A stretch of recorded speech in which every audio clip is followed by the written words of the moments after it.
Hai semua, apa khabar? Sekali lagi saya Mahadevan, saya seorang peguam beramal di Tetuan Jelip Hari dan Jamil. Topik kita pada hari ini adalah saman fitnah dari perspektif seorang peguam. Mula-mula sekali biar saya teruskan sedikit sebanyak mengenai definisi dahulu. Apa maksud saman fitnah? Saman fitnah ni bila kita kata fitnah lah, kata dasar fitnah. Bila kita kata fitnah ni macam mana? Satu ucapan, percakapan yang dibuat tapi dengan tujuan atau dengan niat untuk memperlekehkan seseorang individu, mengandungi fakta-fakta yang tidak benar dan sebagainya. Itu definisi sebenar dari segi undang-undang tu jauh lebih kompleks lah. Tapi untuk saya ringkaskan, untuk saya mudahkan, ini maksud dia. Dan fitnah ni boleh dibuat melalui dua cara. Satu, secara percakapan. Yang kedua adalah menerusi bertulis. Bila kita kata bertulis ni, tak kisahlah media yang mana. Tak semestinya bila bertulis ni kena melalui surat khabar, tapi bila kamu buat hantaran melalui media sosial pun dikira sebagai fitnah. Kalau kamu buat percakapan, kamu cakap dekat TikTok ke YouTube ke, benda tu boleh dikatakan sebagai fitnah dari bentuk percakapan tapi menerusi media sosial. Dia ada perbezaan dia yang kita kena tahulah. Okey, berbalik kepada poin kita yang penting di sini adalah bila ada saman fitnah ni, apa yang orang harapkan, relief yang kita harapkan daripada mahkamah. Nombor satu, mestilah kita akan sebut pasal ganti rugi. So, bagaimana ganti rugi ini dinilai? Kita selalu baca individu ini memfailkan saman fitnah. Jumlah tuntutan 5 juta, 10 juta. Sebenarnya dari segi undang-undang, kamu nak letak 1 bilion dalam tuntutan kamu pun kamu boleh letak. Tapi mahkamah akan pertimbangkan berapa nilai ganti rugi yang sebenar. Dan bagaimana ganti rugi ini akan ditetapkan? Mahkamah akan menilai individu ini sama ada, katakan kita ambil seorang tokoh korporat. So bila kita kata tokoh korporat ni, kita kena tengok apa kedudukan beliau di khalayak ramai, apa social standing individu ini, kita kena tengok. Dan mahkamah akan mengambil kira semua ini dan juga fitnah yang dibuat ini untuk menentukan berapa jumlah pampasan sebenar. Secara realistiknya, bila kita tengok orang politik sekalipun, apa yang berlaku, pampasan yang kita biasa lihat, kita biasa dengar dalam puluhan ribu ataupun dalam ratus ribu. Juta-juta ni kita jarang-jarang sekali. Tapi bukan tak ada, boleh. Tapi dia bergantung kepada konteks dan juga personality ataupun kepopulariti individu tersebut. Itu adalah dari segi ganti rugi. So biasanya orang akan buat promotion. Contohnya orang akan kata, okey, saya telah menyaman saman malu sebanyak 5 juta. Walaupun item yang dinyatakan itu adalah sebanyak 5 juta, tapi realiti mungkin jauh berbeza daripada jumlah tuntutan. Itu kita kena tahu. Yang kedua adalah permohonan maaf. Apabila individu yang difitnah ini boleh mendapatkan relief, salah satu relief adalah permohonan maaf. Iaitu orang yang membuat fitnah ini kena minta maaf. So, sama ada secara persetujuan ataupun arahan daripada mahkamah, individu ini kena memohon maaf. Contoh, katakan fitnah ini dibuat menerusi media surat khabar. Dan bila fitnah ini dibuat menerusi media surat khabar, adalah wajar bila kamu minta maaf pun menerusi surat khabar jugalah. Sebab medium yang sama, penyampaian sama, reach of the audience pun adalah sama. Tapi benda ini adalah boleh menerusi proses negosiasi. Kadang-kadang ni mungkin mereka membuat permohonan maaf di mahkamah terbuka, dibenarkan.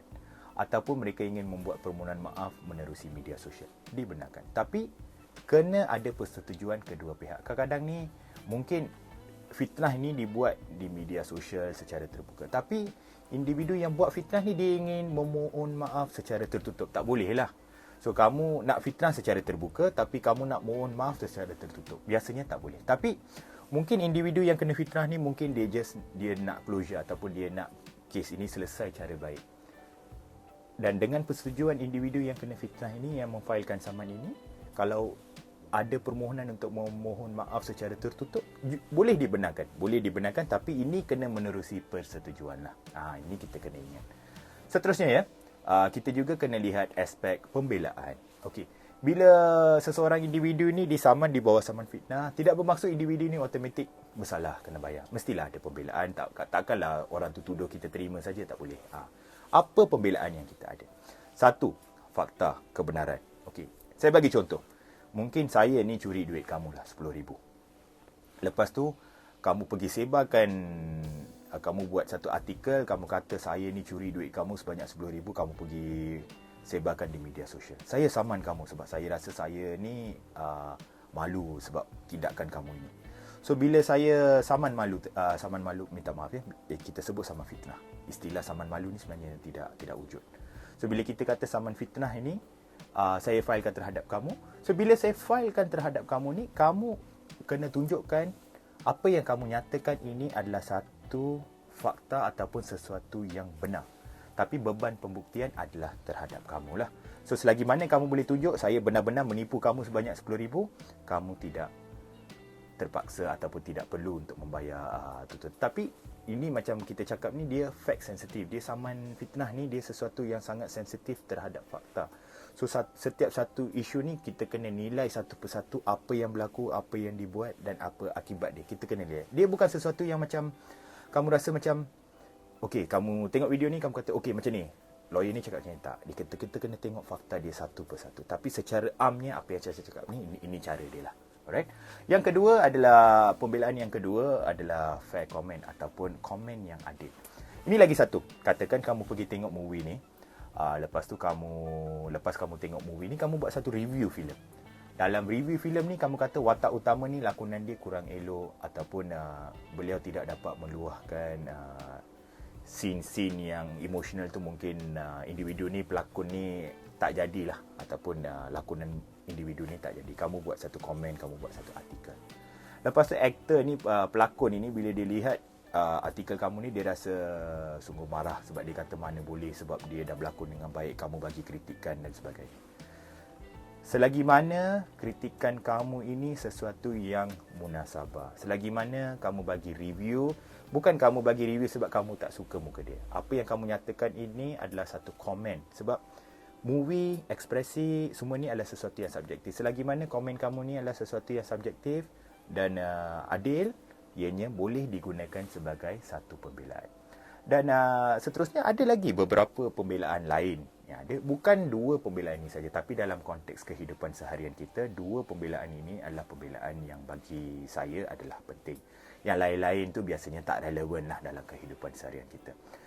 Seterusnya, saya juga ingin menerangkan sedikit sebanyak mengenai pertimbangan-pertimbangan lain. Yang pertama sekali, kos peguam tinggi untuk kes saman fitnah. Ini kamu kena ingat.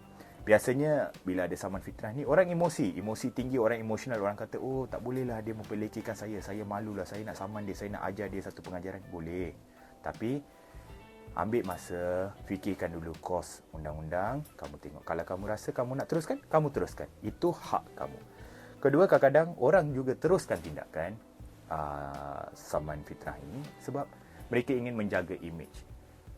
Kos itu tidak jadi relevan. So bila image kamu ini penting, kamu rasa kamu nak clear nama kamu, kamu nak dapat satu permohonan maaf daripada pihak lain, kamu teruskan. Sebab bagi individu yang sedemikian rupa, image kamu lebih penting daripada kos tindakan. Itu kamu buat. Okay? Sekian saja daripada saya.